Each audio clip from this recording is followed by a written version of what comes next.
नमस्कार साथियों, एक बार पुनः आपका हार्दिक स्वागत है। आज हम प्रथम क्लास में भी मैंने आपको संत के कुछ मात्राओं के गणना संबंधी नियम बतलाए थे। आज भी हम देखेंगे कि मात्राओं की गणना के संबंध में कौन कौन से ध्यान रखने योग्य बिंदु होते हैं, वो हम देखेंगे। जिस प्रकार से प्रथम नियम कहता है कि जिन व्यंजनों के साथ हर्ष स्वर का योग हो, किस स्वर का योग हो? हर्ष स्वर। और हर्ष स्वर किसे कहते हैं? ये हर्ष स्वर है। कौन सा स्वर है? हर्ष स्वर है। और हर्ष स्वर किसे कहते हैं? लघु स्वर को कहते हैं। किसे कहते हैं? लघु स्वर को कहते हैं। और लघु स्वर कौन सा होता है? तो लघु स्वर है छोटे स्वर को कहते हैं। कौन से स्वर को कहते हैं? छोटे स्वर को कहते हैं। लघु स्वर किसे कहते हैं? लघु स्वर है वो छोटे स्वर को कहते हैं। लघु स्वर किसे कहते हैं? जो सबसे छोटा स्वर होता है उसे लघु स्वर कहते हैं। देखिए, जिस प्रकार से हर्ष स्वर यानी लघु स्वर अर्थात छोटा स्वर। छोटा स्वर कौन सा होता है? जो अ है, छोटी ई है, छोटा ऊ है और री है और चंद्र बिंदु, ये सारे क्या है? लघु स्वर कहलाते हैं। और लघु स्वर की मात्राओं को कितनी मानी जाती है? लघु स्वर की मात्राओं को एक माना जाता है। कितना माना जाता है? एक माना जाता है। अर्थात जिन व्यंजनों के साथ हर्ष स्वर का योग होगा उसकी मात्रा एक मानी जाएगी। कितनी मानी जाएगी? एक। अर्थात अ की मात्रा कितनी मानी जाएगी? एक। छोटी की मात्रा कितनी मानी जाएगी? एक। छोटे ऊ की मात्रा कितनी मानी जाएगी? एक। री की मात्रा एक। और चंद्र बिंदु की मात्रा भी एक ही मानी जाएगी। दृक् स्वर यानी बड़ा स्वर अर्थात गुरु स्वर, गुरु भी कह सकते हैं इसे, ठीक है ना। दृढ़ स्वर कौन कौन सा आता है? जैसे आ, यानी दृढ़ स्वर को हम इससे संबंधित करेंगे। कैसे? इस प्रकार से। अर्थात ये किस कितने नंबर माने जाते हैं? दो। इनकी मात्रा कितनी है? दृढ़ स्वर की दो मात्राएं, यानी बड़ी की मात्रा भी दो, बड़े ऊ की मात्रा भी दो, ए की मात्रा भी दो, आई की मात्रा भी दो, ओ की मात्रा भी दो, औ की मात्रा भी दो, अं की मात्रा भी दो और अह की मात्रा भी दो मानी जाएगी। ये हमारे क्या है? दृढ़ स्वर है। आ यानी दो मात्रा, बड़ी यानी जिस प्रकार से, और लिखा है जिन व्यंजनों के साथ हर्ष स्वर का योग हो गया, जिस व्यंजन में क्या होगा? हर्ष स्वर होगा, तो वहां पर किसकी मात्रा आएगी? एक मात्रा आएगी। इसी प्रकार से जिनके साथ दृढ़ स्वर का योग होगा, यानी जिनमें बड़े स्वर होंगे उनमें दो मात्राएं आएगी। कितनी मात्रा आएगी? उनमें दो मात्राएं आएगी। जैसे राम, क्या शब्द है? राम शब्द है। इस राम में मात्रा किसकी आ गई? आ की आ गई। किसकी आ गई? आ की। अर्थात इसमें स्वर कौन सा है? दृढ़ स्वर है। तो दृढ़ स्वर है तो मात्राएं कितनी मानी जाएगी? दो मानी जाएगी। मां यानी किसी प्रकार की मात्रा नहीं है तो उसमें हमेशा अ की मात्रा मौजूद होती है। और जब ए की मात्रा मौजूद है इस मां के अंदर, तो इसके अंदर मात्रा कितनी अ की? तो एक। तो राम में कुल मिला के कितनी मात्रा हो गई? तीन मात्रा हो गई। राम में कितनी मात्रा हो गई? तो राम में तीन मात्रा हो गई। ध्यान समझेंगे। देखो राम में आ की मात्रा, और आ की मात्रा कौन सी है? दीर्घ मात्रा। और दीर्घ मात्रा को इससे संबंधित किया जाता है गुरु से। और गुरु में कितनी मात्रा है? दो। और मां में आ की मात्रा था, इसमें भी एक मात्रा। तो राम में कितनी मात्रा हो गई? तो राम में तीन मात्रा हो गई। हरि, क्या शब्द है? हरि। हरि में कोई मात्रा नहीं, अर्थात इसमें अस्वर है। अस्वर को कितनी मात्रा मानी जाती? एक मात्रा। री, और री में भी कौन सी मात्रा? छोटी की मात्रा है, तो ये भी एक मात्रा। तो एक और दो, एक और कितने हो गए? दो। तो हरि में कितनी मात्राएं हो गई? दो मात्राएं हो गई। सीता, सीता में स्वर कौन सा? छोटी, और छोटी को कितना माना जाता है? एक। ता कौन सा है? लघु स्वर है। लघु क्या? गुरु स्वर है। और गुरु स्वर में यानी ता में आ की मात्रा, आ यानी दो मात्राएं, दो लिख दो, चाहे हम इस प्रकार से भी लिखें। तो एक और दो कितने हो गए? तीन। तो सीता के अंदर कितनी मात्रा होगी? तो सीता के अंदर तीन मात्रा होगी। तो सीता के अंदर कितनी मात्रा होगी? तो सीता के अंदर तीन मात्रा होगी। कितनी मात्राएं? तीन मात्राएं। गणेश, क्या? गणेश। ग में किसकी मात्रा है? अ की। जब अ की मात्रा है तो एक। हणे, हणे में किसकी? आई की मात्रा। एडी की मात्रा। किसकी मात्रा है? एडी की। और एडी क्या है? गुरु स्वर है, अर्थात दो मात्राएं। स वापिस एक मात्रा। एक और दो, तीन, तीन एक, चार। तो मात्रा कितनी होगी गणेश के अंदर? तो गणेश में चार मात्रा होगी। गणेश में कितनी मात्रा हो गई? गणेश के अंदर 4 मात्रा होगी। गजानंद, गजानंद। गे में अभी ये गजानंद आपकी अभी समझाया नहीं है, ये बाद में देखेंगे। आगे संयुक्त स्वर शब्द का है और गजानंद संयुक्त स्वर के जब मैं नेक्स्ट नियम कराऊंगा तो गजानंद को आपको समझाऊंगा। मधुर, मधुर में म में मात्रा कितनी? एक, तो ये एक। दू कौन सा छोटा है बड़ा? ऊ, तो छोटा, तो इसमें भी एक। रे में भी आपकी मात्रा तो एक। मधुर में कितनी मात्रा हो गई? एक एक एक, कुल मिला करके 3 मात्राएं हो गई। राजा, रा में मात्रा किसकी? आ की। आ कौन सा है? लघु या गुरु? तो गुरु, तो 2 मात्राएं। राजा में भी आ की मात्रा 2 मात्राएं। 2 और 2 कितनी हो गई? तो 4 मात्रा। राजा में कितनी मात्रा हो गई? 4 मात्रा हो गई। यानी ध्यान रखेंगे कि इस प्रकार से मात्राओं की गणना की जाती है। राम में 3 मात्राएं हो गई, हरि में 2 मात्रा हो गई, सीता में 3 मात्रा हो गई, गणेश में 4 मात्रा हो गई, मधुर में 3 मात्रा हो गई, राजा में 4 मात्रा हो गई। और दूसरा नियम कहता है हलंत तथा स्वर व्यंजनों में मात्रा नहीं गिनी जाती। यानी जिस वर्ण में हलंत है, हलंत किस प्रकार से? जैसे श्याम, और मेघ के नीचे इस प्रकार से लगा हुआ है, यानी इसमें हलंत है। हलंत अर्थात अब मेघ ये क्या अपने आप में आधा है, तो वो अक्षर नहीं माना जाएगा, उसकी गणना नहीं की जाएगी। स्वर नहीं अर्थात उसमें स्वर है ही नहीं, इसमें अब क्या है? इसमें स्वर नहीं है, यानी वो अपने आप में क्या? आधा है, अधूरा है, तो वो उसमें स्वर नहीं गिना जाएगा, अर्थात उसमें मात्रा भी नहीं गिनी जाएगी। हलंत तथा स्वर व्यंजन में मात्रा नहीं गिनी जाती। जिस अक्षर में, जिस वर्ण में स्वर नहीं है, क्या नहीं है? स्वर नहीं है, स्वर नहीं है, तो उसकी मात्रा भी काउंट नहीं की जाएगी, उसकी मात्रा भी नहीं गिनी जाएगी। तो आपके ये 2 नियम हुए, अच्छी तरह से देखिए साथियों। आप इसका आप स्क्रीनशॉट ले सकते हैं, फिर हम आगे बढ़ेंगे।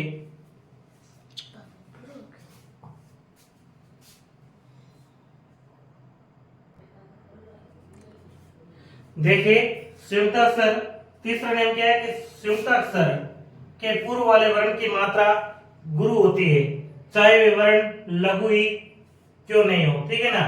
संयुक्त अक्षर के पूर्व यानी पहले वर्ण की मात्रा गुरु होती है। संयुक्त अक्षर से पूर्व जो भी वर्ण आया है उसकी मात्रा क्या मानी जाएगी? उसकी मात्रा गुरु ही मानी जाएगी। संयुक्त अक्षर से पूर्व यानी पहले, संयुक्त अक्षर से पूर्व वाले वर्ण की मात्रा गुरु मानी जाती है। ठीक है ना? संयुक्त अक्षर से पूर्व यानी पहले कोई भी वर्ण आया है, चाहे वे गुरु है चाहे वे लघु भी है ना, तो उसकी मात्रा क्या मानी जाएगी? गुरु ही मानी जाएगी, अर्थात उसकी मात्रा 2 मानी जाएगी। संयुक्त अक्षर स्वर कौन से होते हैं? ये श, क्षत्रिय वाला, त्रे त्रिशूल, गे ज्ञानी बाबा, ये क्या होता है? संयुक्त अक्षर होते हैं। जैसे क और से मिलकर से बना, तो ये क और से ना, ये भी संयुक्त अक्षर में शामिल हो जाते हैं। ते और रे, त्रे, तो ये ते और रे भी संयुक्त अक्षर में शामिल हो जाएंगे। जे और ये भी संयुक्त अक्षर में शामिल हो जाएंगे। और ये का मतलब ये इसमें ने आ गया, चाहे में आ गया, ये सारे संयुक्त अक्षर में ही माने जाते हैं। ठीक है ना? और एक स्पष्ट आपको किसी भी कोचिंग में, किसी भी क्लासेज में नहीं बताएगा, संयुक्त अक्षर का मतलब एक ही बताया जाता है कि संयुक्त अक्षर, संयुक्त अक्षर, संयुक्त अक्षर। और संयुक्त अक्षर क्या? शत्रज्ञ। पते की बात ये नहीं बताते कि ये क से है ना, ये भी संयुक्त अक्षर है, तेरा ये भी संयुक्त अक्षर है, और ज ये भी संयुक्त अक्षर है, क्योंकि इनके माध्यम से भी ये बना है। और सबसे बड़ी बात, जो अक्षर आते आते ना उसे भी संयुक्त अक्षर ही बोले जाते हैं। क्या बात बोले जाते हैं? कहीं पर मान लिया आधा में आ गया, आधा ने आ गया, आधा से आ गया, तो अक्षर कौन से माने जाएंगे? संयुक्त अक्षर माने जाएंगे। वो अक्षर कौन से माने जाएंगे? वो अक्षर संयुक्त अक्षर माने जाएंगे। क्या माने जाएंगे? वो अक्षर संयुक्त अक्षर माने जाएंगे। बात समझ में आ गई? जैसे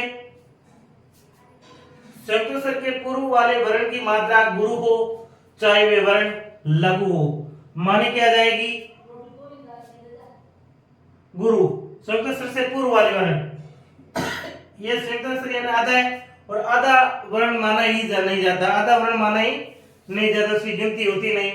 व और र, अब र इसमें हम शामिल है, अर्थात संयुक्त अक्षर से पूर्व आ गया। व है लघु, परंतु माना क्या जाएगा? ये गुरु माना जाएगा। र स्वयं अ की मात्रा तो एक, 2 और 1 मिलके कितनी मात्रा हो गई इसमें 3 मात्रा होगी। इसमें कितनी मात्रा हो गई 3। स्मारक वापिस वही बात,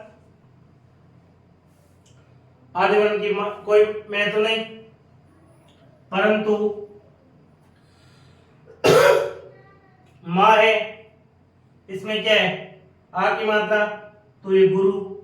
रे संयुक्त से पहले माँ है, इसमें मैं गुरु ही माना जाता, अगर मैं होता तो ही गुरु माना जाता, क्योंकि रे संयुक्त में शामिल है, परंतु इसमें मैं में पहले से आ की मात्रा मौजूद है, यानी इसमें गुरु ही मैं, और एक इसमें में एक की मात्रा है, तो एक मात्रा, और के में भी एक मात्रा है, तो एक मात्रा। तो इस प्रकार से क्या हो गया नहीं, और के भी क्या संयुक्त अक्षर में शामिल होता है, क्या होता है संयुक्त अक्षर में शामिल होता है। के किस में होता है संयुक्त अक्षर में शामिल होता है। क यानी माँ के अंदर 2 मात्रा, रे के अंदर ये 1 मात्रा, के अंदर भी 1 मात्रा, कुल मिला के कितनी मात्रा हो गई 2 और 1 3 1 4 मात्राएं हो गई।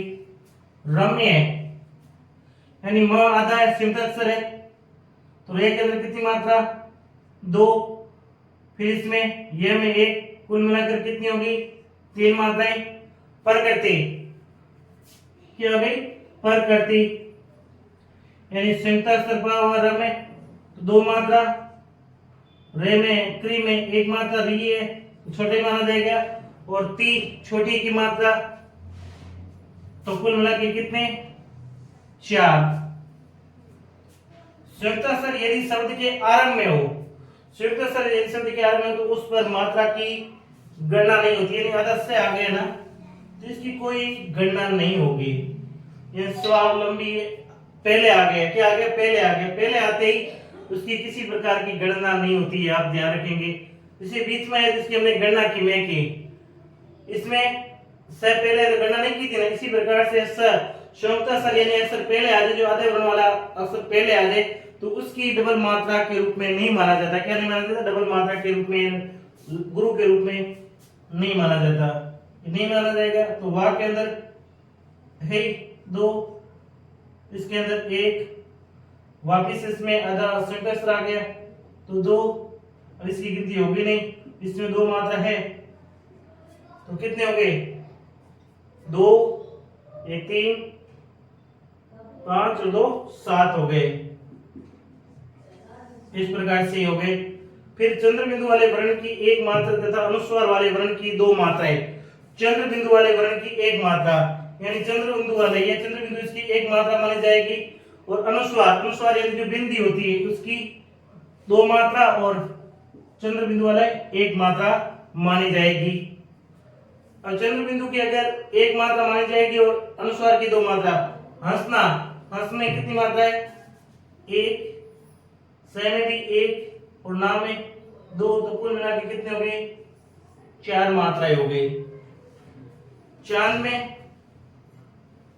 अनुस्वार को अगर हम देखें तो 1 की मात्रा मानी जाएगी, परंतु इसमें आ की मात्रा, इसलिए 2 मात्रा और 2 में 1, तो कितनी मात्रा होगी 3 मात्राएं होगी। संकट देखो अनुस्वार आ गया, तो अनुस्वार क्या है दृढ़ माना जाएगा, दृढ़ के अनुसार गुरु अर्थात 2 मात्राएं, क में 1, ते में 1, और कितनी मात्रा हो गई 4 मात्राएं गई। हंस, हंस में कितनी मात्रा 1, परंतु ये हंस है अनुस्वार है, अनुस्वार है तो इसमें मात्रा कितनी मानी जाएगी 2, से में 1, और इसमें कितनी मात्रा होगी कुल मिलाकर के 3। तो ये हमारे क्या है छंद की जो मात्राएं गिनी जाती हैं उनके नियम से। तो इस प्रकार से हम गिन सकते हैं कि संधों की मात्राओं की गणना क्या होती है, हम भली भांति समझ सकते हैं। पहला नियम था, दूसरा हो गया, तीसरा हो गया, चौथा हो गया, पांचवा। तीसरा नहीं, ये संयुक्त अक्षर यानी जो संयुक्त अक्षर है, एक ये क्या स त्र और गे, स त्र और गे, इसे संयुक्त अक्षर बोला जाता है, इससे नहीं बोला जा सकता। संयुक्त अक्षर यानी यही स त्र गे संयुक्त अक्षर, और संयुक्त अक्षर के पूर्व यानी जो पहले संयुक्त अक्षर से पूर्व है वाले वर्ण की मात्रा गुरु होती है। यहाँ पर संयुक्त अक्षर आगे इसकी मात्रा हो गई ना, ये गुरु हो गई।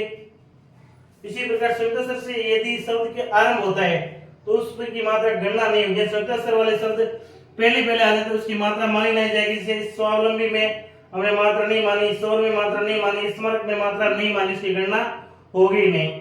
चंद्र बिंदु वाले वर्ण की एक मात्रा, चंद्र बिंदु वाले वर्ण की मात्रा कितनी मानी जाएगी? 1। और अनुस्वार की मात्रा कितनी मानी जाएगी? 2। इसी प्रकार से हंसना में हर्ष चंद्र बिंदु एक मात्रा, सेक में 1 और नाम में 2, तो कुल मिला के कितने हो गया? संकट में क्या चंद्र बिंदु, इसलिए इसमें कितनी मात्रा मानी गई? 2 मात्रा। तो मैं आशा करूंगा कि प्रत्येक विद्यार्थी को ये बड़ी बंद में समझ में आया होगा। तो प्यारे विद्यार्थियों, ये क्षण में किस प्रकार से मात्रा गिनी जाती है, ये आपके कुछ नियम थे। अगर आपको पसंद आया तो लाइक शेयर सब्सक्राइब करें। धन्यवाद।